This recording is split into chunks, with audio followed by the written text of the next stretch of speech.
जय श्री राधे। पूज्य श्री सद्गुरुदेव भगवान के चरणों में प्रणाम। श्री राधा माधव चिंतन से पूज्य श्री भाई जी कहते हैं, श्री कृष्ण गोपियों के नित्य ऋणी हैं। भगवान श्री कृष्ण ने अपना यह सिद्धांत घोषित किया है, ये यथा माम प्रपद्यन्ते तांस तथैव भजाम्यहम्। जो मुझको जैसे भजते हैं उन्हें मैं वैसे ही भजता हूँ। इसका यह तात्पर्य समझा जाता है कि भक्त जिस प्रकार से तथा जिस परिणाम के फल को दृष्टि में रखकर भजन करता है, भगवान उसको उसी प्रकार तथा उसी परिणाम में फल देकर उसका भजन करते हैं। सकाम, निष्काम, शांत, दास्य, वात्सल्य, सख्य आदि की जिस प्रकार की कामना भावना भक्त की होती है, भगवान उसे वही वस्तु प्रदान करते हैं। परंतु यहाँ गोपियों के संबंध में भगवान के इस सिद्धांत वाक्य की रक्षा नहीं हो सकी। इसके प्रधान कारण तीन हैं। पहला, गोपी के कोई भी कामना नहीं है, अतएव श्री कृष्ण उसे क्या दें। दूसरा, गोपी के कामना है केवल श्री कृष्ण सुख की। श्री कृष्ण इस कामना की पूर्ति करने जाते हैं तो उनको स्वयं अधिक सुखी होना पड़ता है, अतः इस दान से ऋण और भी बढ़ता है। तीसरा, जहाँ गोपियों ने सर्व त्याग करके केवल श्री कृष्ण के प्रति ही अपने को समर्पित कर दिया है, वहाँ श्री कृष्ण का अपना चित्त बहुत जगह बहुत से प्रेमियों के प्रति प्रेम युक्त है। अतएव गोपी प्रेम अनन्य और अखंड है, कृष्ण प्रेम विभक्त और खंडित है। इसी से गोपी के भजन का बदला उसी रूप में श्री कृष्ण उसे नहीं दे सकते, और इसी से अपनी असमर्थता प्रकट करते हुए वे कहते हैं श्रीमद् भागवत में, गोपियों, तुमने मेरे लिए घर की उन बेड़ियों को तोड़ डाला है जिन्हें बड़े बड़े योगी यति भी नहीं तोड़ पाते। मुझसे तुम्हारा यह मिलन, यह आत्मिक संयोग सर्वथा निर्मल और सर्वथा निर्दोष है। यदि मैं अमर शरीर से, अमर जीवन से अनंत काल तक तुम्हारे प्रेम, सेवा और त्याग का बदला चुकाना चाहूँ तो भी नहीं चुका सकता। मैं सदा तुम्हारा ऋणी हूँ गोपियों। मैं तुम अपने सौम्य स्वभाव से ही, प्रेम से ही मुझे उऋण कर सकती हो, परंतु मैं तो तुम्हारा ऋणी ही रहूँगा और ऋणी ही हूँ। प्रेम मार्गी भक्त को चाहिए कि वह अपनी समझ से तन मन वचन से होने वाली प्रत्येक चेष्टा को श्री कृष्ण सुख के लिए ही करें। जब जब मन के प्रतिकूल स्थिति प्राप्त हो, तब तब उसे श्री कृष्ण की सुख इच्छा से जनित स्थिति समझकर परम सुख का अनुभव करें। यों करते करते जब प्रेमी भक्त का केवल श्री कृष्ण सुख काम अनन्यता पर पहुंच जाता है, तब श्री कृष्ण के मन की बात भी उसे मालूम होने लगती है। गोपियों के श्री कृष्ण अनुकूल जीवन में यह प्रत्यक्ष है। उनके जीवन को श्री कृष्ण अपना सुख, अपना सब कुछ बना लेते हैं। उनके जीवन को श्री कृष्ण अपना सब कुछ बना लेते हैं। श्री कृष्ण स्वयं कहते हैं, गोपियाँ मेरी सहायिका, गुरु, शिष्या, भोग्या, बांधव, स्त्री हैं। अर्जुन, मैं तुमसे सत्य ही कहता हूँ कि गोपियाँ मेरी क्या नहीं हैं, अर्थात सब कुछ हैं। अर्जुन, मेरी महिमा को, मेरी सेवा को, मेरी श्रद्धा को और मेरे मन के भीतरी भावों को गोपियाँ ही जानती हैं, दूसरा कोई नहीं जानता। श्री कृष्ण सुख जीवना, श्री कृष्ण प्राणा, श्री कृष्ण परिनिष्ठित मति गोपियों के संबंध में श्री चैतन्य चरितामृत में कहा गया है कि निजेंद्रिय सुख हेतु कामे तात्पर्य, कृष्ण सुखेर तात्पर्य गोपी भाववर्य। यह गोपी स्वरूप की एक छोटी सी झांकी की छाया मात्र है। इन गोपियों में सर्व शिरोमणि हैं वृषभानु दुलारी श्री राधा जी। गोपियाँ श्री राधा की काय व्यूह रूपा हैं। गोपियों का परम आदर्श और परम सेव्य श्री राधा में ही निहित है। श्री राधा रूपी दर्पण में ही श्री कृष्ण का पूर्ण दर्शन प्राप्त होता है, और वह दर्शन भी श्री कृष्ण को ही होता है। दर्पण का दृष्टांत भी एक देशीय ही है, क्योंकि दर्पण केवल प्रतिबिंब को, छाया को ग्रहण करता है, परंतु प्रेमी का प्रेम भरा हृदय तो बिंब को, मूल वस्तु को ही ग्रहण करता है। प्रेमी के हृदय में परम प्रियतम श्री कृष्ण के रूप की छाया नहीं पड़ती, वहाँ तो वे स्वयं सदा सुखपूर्वक निवास करते हैं। वाल्मीकि जी ने स्थान निर्देश करते हुए भगवान श्री राम को उनके नित्य निवास के लिए निज घर बतलाया था कि जाहि न चाहिए कबहु कछु, तुम सन सहज स्नेहु, बसहु निरंतर तासु मन, सोराउर निज गेहु। प्रेम का स्वरूप बतलाते हुए कहते हैं, ध्वंस का कारण समुपस्थित होने पर भी जो ध्वंस नहीं होता, जो कभी रुकता घटता और मिटता नहीं, प्रतिक्षण बढ़ता रहता है, उसे प्रेम कहते हैं। प्रेम ज्यों ज्यों प्रगाढ़ता होती है प्रेम की, त्यों त्यों उसमें नए नए रूपों का आविर्भाव होता रहता है।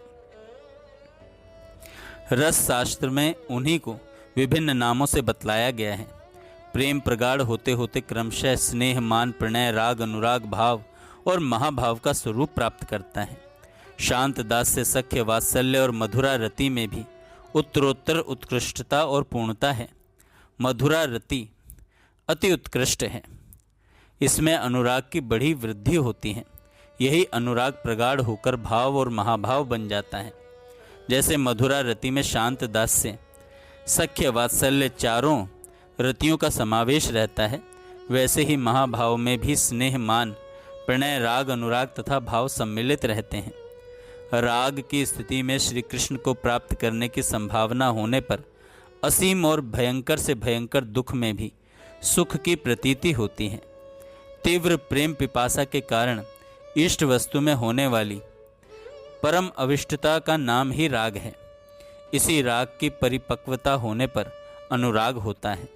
अनुराग में श्री कृष्ण का स्वरूप प्रतिक्षण नया नया दिखाई देता है। जितना ही देखा सुना जाता है उतना ही अनुराग बढ़ता है, और जितना अनुराग बढ़ता है उतनी ही रूप में नव रूपता बढ़ती चली जाती है।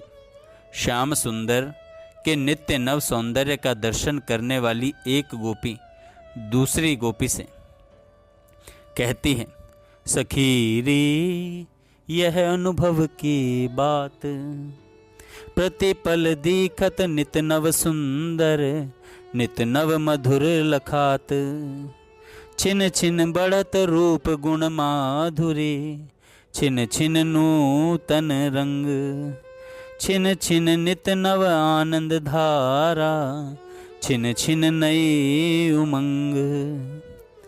यह अनुभव की बात सखी रे, यह अनुभव की बात। जय श्री राधे। आगे हम कल सुनेंगे। Thank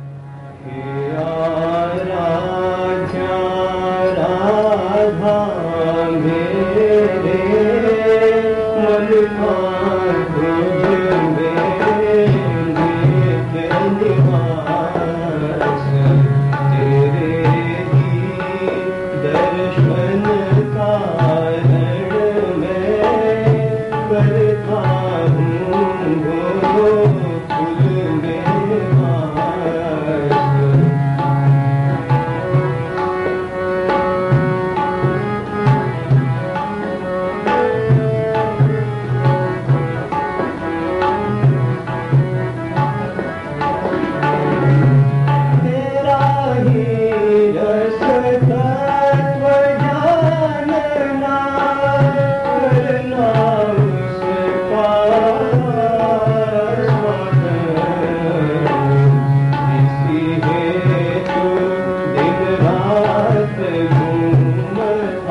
तेरा ही ध्यान, सदा तरसता छात्रक भी जो रूप पाती भार करने पान।